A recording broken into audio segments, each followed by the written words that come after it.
أعوذ بالله من الشيطان الرجيم. بسم الله الرحمن الرحيم. سبحان الذي أسرى بعبده ليلا من المسجد الحرام إلى المسجد الأقصى الذي باركنا حوله لنريه من آياتنا إنه هو السميع البصير. وآتينا موسى الكتاب وجعلناه هدى لبني إسرائيل ألا تتخذوا من دوني وكيلا ذرية من حملنا مع نوح إنه كان عبدا شكورا. وقضينا إلى بني إسرائيل في الكتاب لتفسدن في الأرض مرتين ولتعلن علوا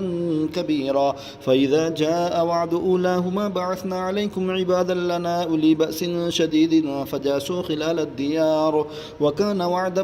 مفعولا. ثم رددنا لكم الكرة عليهم وأمددناكم بأموال وبنين وجعلناكم أكثر نفيرا. إن أحسنتم أحسنتم لأنفسكم وإن أسأتم فلها. فإذا جاء وعد الآخرة ليسوءوا وجوهكم وليدخلوا المسجد كما دخلوه أول مرة وليتبروا ما علوا تتبيرا. عسى ربكم أن يرحمكم وإن عدتم عدنا وجعلنا جهنم للكافرين حصيرا. إن هذا القرآن يهدي للتي هي أقوم ويبشر المؤمنين الذين يعملون الصالحات أن لهم أجرا كبيرا وأن الذين لا يؤمنون بالآخرة اعتدنا لهم عذابا أليما. ويدعو الإنسان بالشر دعاءه بالخير وكان الإنسان عجولا. وجعلنا الليل والنهار آيتين فمحونا آية الليل وجعلنا آية النهار مبصرة لتبتغوا فضلا من ربكم ولتعلموا عدد السنين والحساب وكل شيء فصلناه تفصيلا. وكل إنسان ألزمناه طائره في عنقه ونخرج له يوم القيامة كتابا يلقاه منشورا. اقرأ كتابك كفى بنفسك اليوم عليك حسيبا. من اهتدى فإنما يهتدي لنفسه ومن ضل فإنما يضل عليها ولا تزر وازرة وزر أخرى وما كنا معذبين حتى نبعث رسولا. وإذا أردنا أن نهلك قرية أمرنا متر فيها ففسقوا فيها فحق عليها القول فدمرناها تدميرا. وكم أهلكنا من القرون من بعد نوح وكفى بربك بذنوب عباده خبيرا بصيرا. من كان يريد العاجلة عجلنا له فيها ما نشاء لمن نريد ثم جعلنا له جهنم يصلاها مذموما مدحورا. ومن أراد الآخرة وسعى لها سعيها وهو مؤمن فأولئك كان سعيهم مشكورا. كلا نمد هؤلاء وهؤلاء من عطاء ربك وما كان عطاء ربك محظورا. انظر كيف فضلنا بعضهم على بعض وللآخرة أكبر درجات وأكبر تفضيلا. لا تجعل مع الله إلها آخر فتقعد مذموما مخذولا. وقضى ربك ألا تعبدوا إلا إياه وبالوالدين إحسانا. إما يبلغن عندك الكبر أحدهما أو كلاهما فلا تقل لهما أف ولا تنهرهما وقل لهما قولا كريما واخفض لهما جناح الذل من الرحمة وقل رب ارحمهما كما ربياني صغيرا. ربكم أعلم بما في نفوسكم إن تكونوا صالحين فإنه كان للأوابين غفورا. وآت ذا القربى حقه والمسكين وابن السبيل ولا تبذر تبذيرا. إن المبذرين كانوا إخوان الشياطين وكان الشيطان لربه كفورا. وإما تعرضن عنهم ابتغاء رحمة من ربك ترجوها فقل لهم قولا ميسورا. ولا تجعل يدك مغلولة إلى عنقك ولا تبسطها كل البسط فتقعد ملوما محسورا. إن ربك يبسط الرزق لمن يشاء ويقدر إنه كان بعباده خبيرا بصيرا. ولا تقتلوا أولادكم خشية إملاق نحن نرزقهم وإياكم إن قتلهم كان خطأ كبيرا. ولا تقربوا الزنا إنه كان فاحشة وساء سبيلا. ولا تقتلوا النفس التي حرم الله إلا بالحق ومن قتل مظلوما فقد جعلنا لوليه سلطانا فلا يسرف في القتل إنه كان منصورا. ولا تقربوا مال اليتيم إلا بالتي هي أحسن حتى يبلغ أشده وأوفوا بالعهد إن العهد كان مسؤولا. وأوفوا الكيل إذا كلتم وزنوا بالقسطاس المستقيم. ذلك خير وأحسن تأويلا ولا تقف ما ليس لك به علم إن السمع والبصر والفؤاد كل أولئك كان عنه مسؤولا ولا تمشي في الأرض مرحا إنك لن تخرق الأرض ولن تبلغ الجبال طولا كل ذلك كان سيئه عند ربك مكروها ذلك مما أوحى إليك ربك من الحكمة ولا تجعل مع الله إلها آخر فتلقى في جهنم ملوما مدحورا أفأصفاكم ربكم بالبنين واتخذ من الملائكة إناثا إنكم لتقولون قولا عظيما ولقد صرفنا في هذا القرآن ليذكروا وما يزيدهم إلا نفورا قل لو كان معه آلهة كما يقولون إذا لابتغوا إلى ذي العرش سبيلا سبحانه وتعالى عما يقولون علوا كبيرا تسبح له السماوات السبع والأرض ومن فيهن وإن من شيء إلا يسبح بحمده ولكن لا تفقهون تسبيحهم إنه كان حليما غفورا وإذا قرأت القرآن جعلنا بينك وبين الذين لا يؤمنون بالآخرة حجابا مستورا وجعلنا على قلوبهم أكنة أن يفقهوه وفي آذانهم وقرا وإذا ذكرت ربك في القرآن وحده ولوا على أدبارهم نفورا نحن أعلم بما يستمعون به إذ يستمعون إليك وإذ هم نجوى إذ يقول الظالمون إن تتبعون إلا رجلا مسحورا انظر كيف ضربوا لك الأمثال فضلوا فلا يستطيعون سبيلا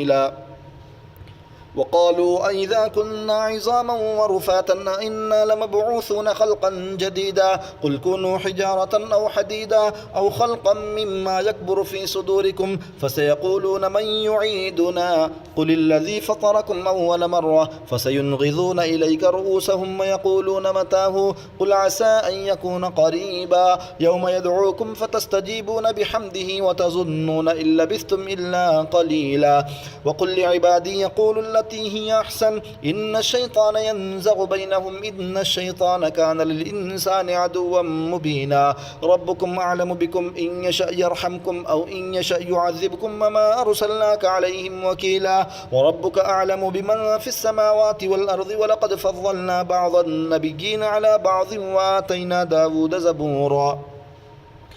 قل ادعوا الذين زعمتم من دونه فلا يملكون كشف الضر عنكم ولا تحويلا أولئك الذين يدعون يبتغون إلى ربهم الوسيلة أيهم أقرب ويرجون رحمته ويخافون عذابه إن عذاب ربك كان محذورا وإن من قرية إلا نحن مهلكوها قبل يوم القيامة أو معذبوها عذابا شديدا كان ذلك في الكتاب مسطورا وما منعنا أن نرسل بالآيات إلا أن كذب بها الأولون وآتينا ثمود الناقة مبصرة فظلموا بها وما نرسل بالآيات إلا تخويفا وإذ قلنا لك إن ربك أحاط بالناس وما جعلنا الرؤيا التي يريناك إلا فتنة للناس والشجرة الملعونة في القرآن ونخوفهم فما يزيدهم إلا طغيانا كبيرا وإذ قلنا للملائكة اسجدوا لآدم فسجدوا إلا إبليس قال أأسجد لمن خلقت طينا قال أرأيتك هذا الذي كرمت علي لئن أخرتني إلى يوم القيامة لأحتنكن ذريته إلا قليلا قال اذهب فمن تبعك منهم فإن جهنم جزاؤكم جزاء موفورا واستفزز من استطعت منهم بصوتك وأجلب عليهم بخيلك ورجلك وشاركهم في الأموال والأولاد وعدهم وما يعدهم الشيطان إلا غرورا إن عبادي ليس لك عليهم سلطان وكفى بربك وكيلا ربكم الذي يزجي لكم الفلك في البحر لتبتغوا من فضله إنه كان بكم رحيما وإذا مسكم الضر في البحر ضل من تدعون إلا إياه فلما نجاكم من البر أعرضتم وكان الإنسان كفورا أفأمنتم أن يخسف بكم جانب البر أو يرسل عليكم حاصبا ثم لا تجدوا لكم وكيلا أم أمنتم أن يعيدكم فيه تارة أخرى فيرسل عليكم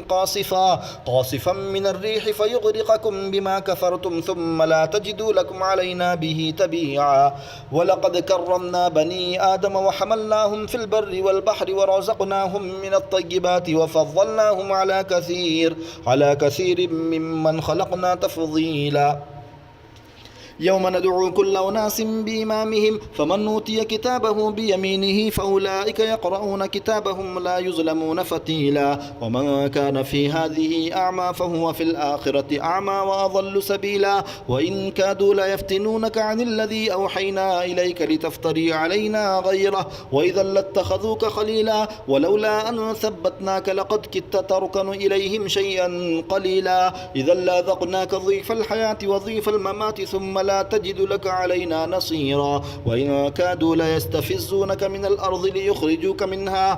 ليخرجوك منها وإذا لا يلبثون خلافك إلا قليلا سنة من قد أرسلنا قبلك من رسلنا ولا تجد لسنتنا تحويلا أقم الصلاة لدلوك الشمس إلى غسق الليل وقرآن الفجر إن قرآن الفجر كان مشهودا ومن الليل فتهجد به نافلة لك عسى أن يبعثك ربك مقاما محمودا وقل رب أدخلني مدخل صدق وأخرجني مخرج صدق واجعل لي من لدنك سلطانا نصيرا وقل جاء الحق وزهق الباطل إن الباطل كان زهوقا وننزل من القرآن ما هو شفاء ورحمة للمؤمنين ولا يزيد الظالمين إلا خسارا وإذا أنعمنا على الإنسان أعرض ونأى بجانبه وإذا مسه الشر كان يئوسا قل كل يعمل على شاكلته فربكم أعلم بمن هو أهدى سبيلا ويسألونك عن الروح قل الروح من أمر ربي وما أوتيتم من العلم إلا قليلا ولئن شئنا لنذهبن بالذي أوحينا إليك ثم لا تجد لك به علينا وكيلا إلا رحمة من ربك إن فضله كان عليك كبيرا قل لئن اجتمعت الإنس والجن على أن يأتوا بمثل هذا القرآن لا يأتون بمثله ولو كان بعضهم لبعض ظهيرا ولقد صرفنا للناس في هذا القرآن من كل مثل فأبى أكثر الناس إلا كفورا وقالوا لن نؤمن لك حتى تفجر لنا من الأرض ينبوعا أو تكون لك جنة من نخيل وعنب فتفجر الأنهار خلالها تفجيرا أو تسقط السماء كما زعمت علينا كسفا أو تأتي بالله والملائكة قبيلا أو يكون لك بيت من زخرف أو ترقى في السماء ولن نؤمن لرقيك حتى تنزل علينا كتابا نقرأه قل سبحان ربي هل كنت إلا بشرا رسولا وما منع الناس أن يؤمنوا إذ جاءهم الهدى إلا أن قالوا أبعث الله بشرا رسولا قل لو كان في الأرض ملائكة يمشون مطمئنين لنزلنا عليهم من السماء ملكا رسولا قل كفى بالله شهيدا بيني وبينكم إنه كان بعباده خبيرا بصيرا ومن يهد الله فهو المهتد ومن يضلل فلن تجد لهم أولياء من دونه ونحشرهم يوم القيامة على وجوههم عميا وبكما وصما مأواهم جهنم كلما خبت زدناهم سعيرا ذلك جزاؤهم بأنهم كفروا بآياتنا وقالوا أئذا كنا عظاما ورفاتا أئنا لمبعوثون خلقا جديدا أولم يروا أن الله الذي خلق السماوات والأرض قادر على أن يخلق مثلهم وجعل لهم أجلا لا ريب فيه فأبى الظالمون إلا كفورا قل لو أنتم تملكون خزائن رحمة ربي إذا لأمسكتم خشية الإنفاق وكان الإنسان قتورا ولقد آتينا موسى 9 آيات بينات فاسأل بني إسرائيل إذ جاءهم فقال له فرعون إني لأظنك يا موسى مسحورا قال لقد علمت ما أنزل هؤلاء إلا رب السماوات والأرض بصائر وإني لأظنك يا فرعون مثبورا فأراد أن يستفزهم من الأرض فأغرقناه ومن معه جميعا وقلنا من بعده لبني إسرائيل اسكنوا الأرض فإذا جاء وعد الآخرة جئنا بكم لفيفا وبالحق أنزلناه وبالحق نزل وما أرسلناك إلا مبشرا ونذيرا وقرآنا فرقناه لتقرأه على الناس على مكث ونزلناه تنزيلا قل آمنوا به أو لا تؤمنوا إن الذين أوتوا العلم من قبله إذا يتلى عليهم يخرون للأذقان سجدا ويقولون سبحان ربنا إن كان وعد ربنا لمفعولا ويخرون للأذقان يبكون ويزيدهم خشوعا. سجدة تلاوة. الله أكبر.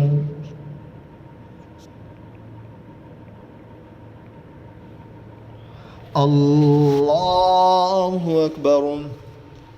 قل ادعوا الله أو ادعوا الرحمن أيما تدعوا فله الأسماء الحسنى ولا تجهر بصلاتك ولا تخافت بها وابتغ بين ذلك سبيلا وقل الحمد لله الذي لم يتخذ ولدا ولم يكن له شريك في الملك ولم يكن له ولي من الذل وكبره تكبيرا.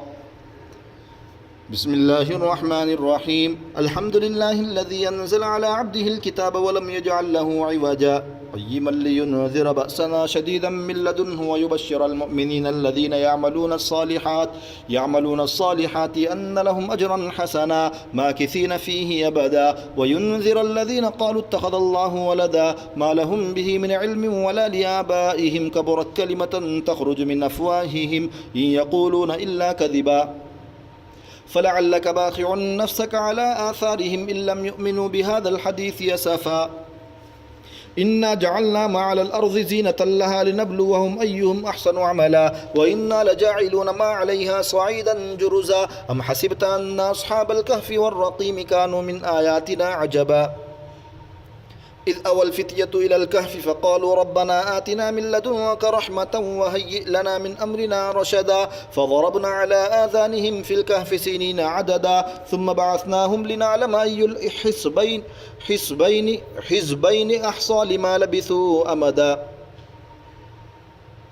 لنعلم أي الحزبين أحصى لما لبثوا أمدا نحن نقص عليك نبأهم بالحق إنهم فتية آمنوا بربهم وزدناهم هدى وربطنا على قلوبهم إذ قاموا فقالوا ربنا رب السماوات والأرض لن ندعو من دونه إلها لقد قلنا إذا شططا هؤلاء قوم اتخذوا من دونه آلهة لولا يأتون عليهم بسلطان بين فمن أظلم ممن افترى على الله كذبا وإذ اعتزلتموهم وما يعبدون إلا الله فأووا إلى الكهف ينشر لكم ربكم من رحمته ويهيئ لكم من أمركم مرفقا وترى الشمس إذا طلعت تزاور عن كهفهم ذات اليمين وإذا غربت تقرضهم ذات الشمال وهم في فجوة منه ذلك من آيات الله من يهد الله فهو المهتد ومن يضلل فلن تجد له وليا مرشدا وتحسبهم أيقاظا وهم رقود ونقلبهم ذات اليمين وذات الشمال وكلبهم باسط ذراعيه بالوصيد لو اطلعت عليهم لوليت منهم فرارا ولملئت منهم رعبا وكذلك بعثناهم ليتساءلوا بينهم قال قائل منهم كم لبثتم قالوا لبثنا يوما أو بعض يوم قالوا ربكم أعلم بما لبثتم فبعثوا أحدكم بورقكم هذه إلى المدينة فلينظر أيها أزكى طعاما فليأتكم برزق منه وليتلطف ولا يشعرن بكم أحدا إنهم إن يظهروا عليكم يرجموكم أو يعيدوكم في ملتهم ولن تفلحوا إذا أبدا وكذلك عثرنا عليهم ليعلموا أن وعد الله حق وأن الساعة لا ريب فيها إذ يتنازعون بينهم أمرهم فقالوا ابنوا عليهم بنيانا ربهم أعلم بهم قال الذين غلبوا على أمرهم لنتخذن عليهم مسجدا سيقولون ثلاثة رابعهم كلبهم ويقولون خمسة سادسهم كلبهم رجما بالغيب ويقولون سبعة وثامنهم كلبهم قل ربي أعلم بعدتهم ما يعلمهم إلا قليل فلا تمار فيهم إلا مراء ظاهرا ولا تستفت فيهم منهم أحدا ولا تقولن لشيء إني فاعل ذلك غدا إلا أن يشاء الله واذكر ربك إذا نسيت وقل عسى أن يهديني ربي لأقرب من هذا رشدا ولبثوا في كهفهم 300 سنين وازدادوا 9 قل الله أعلم بما لبثوا له غيب السماوات والأرض يبصر به وأسمع ما لهم من دونه من ولي ولا يشرك في حكمه أحدا واتل ما أوحي إليك من كتاب ربك لا مبدل لكلماته ولن تجد من دونه ملتحدا واصبر نفسك مع الذين يدعون ربهم بالغداة والعشي يريدون وجهه ولا تعد عيناك عنهم تريد زينة الحياة الدنيا ولا تطيع من أغفلنا قلبه عن ذكرنا واتبع هواه وكان أمره فرطا وقل الحق من ربكم فمن شاء فليؤمن ومن شاء فليكفر إنا أعتدنا للظالمين نارا أحاط بهم سرادقها وإن يستغيثوا يغاثوا بماء كالمهل يشفي الوجوه بئس الشراب وساءت مرتفقا إن الذين آمنوا وعملوا الصالحات إنا لا نضيع أجر من أحسن عملا أولئك لهم جنات عدن تجري من تحتهم الأنهار يحلون فيها من أساور من ذهب ويلبسون ثيابا خضرا من سندس واستبرق متكئين فيها على الأرائك نعم الثواب وحسنت مرتفقا واضرب لهم مثل الرجلين جعلنا لأحدهما جنتين من أعناب وحففناهما بنخل وجعلنا بينهما زرعا كلتا الجنتين آتت أكلها ولم تظلم منه شيئا وفجرنا خلالهما نهرا وكان له ثمر فقال لصاحبه وهو يحاوره أنا أكثر منك مالا وأعز نفرا ودخل جنته وهو ظالم لنفسه قال ما أظن أن تبيد هذه أبدا وما أظن الساعة قائمة ولئن رددت إلى ربي لأجدن خيرا منها منقلبا قال له صاحبه وهو يحاوره أكفرت بالذي خلقك من تراب ثم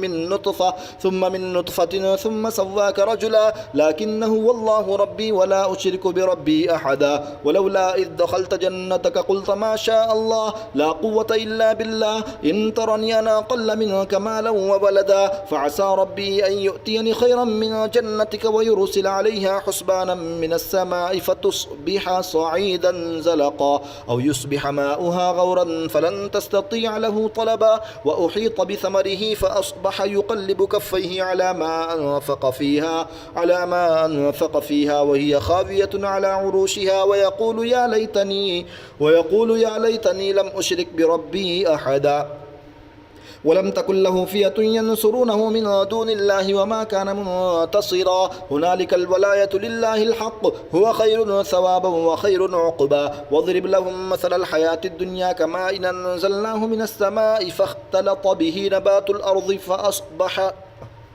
فأصبح هشيما تذروه الرياح وكان الله على كل شيء مقتدرا المال والبنون زينة الحياة الدنيا والباقيات الصالحات خير عند ربك ثوابا وخير أملا ويوم نسير الجبال وترى الأرض بارزة وحشرناهم فلم نغادر منهم أحدا وعرضوا على ربك صفا لقد جئتمونا كما خلقناكم أول مرة بل زعمتم أن لن نجعل لكم موعدا ووضع الكتاب فترى المجرمين مشفقين مما فيه ويقولون يا ويلتنا ما لهذا الكتاب لا يغادر صغيرة ولا كبيرة إلا أحصاها ووجدوا ما عملوا حاضرا ولا يظلم ربك أحدا وإذ قلنا للملائكة اسجدوا لآدم فسجدوا إلا إبليس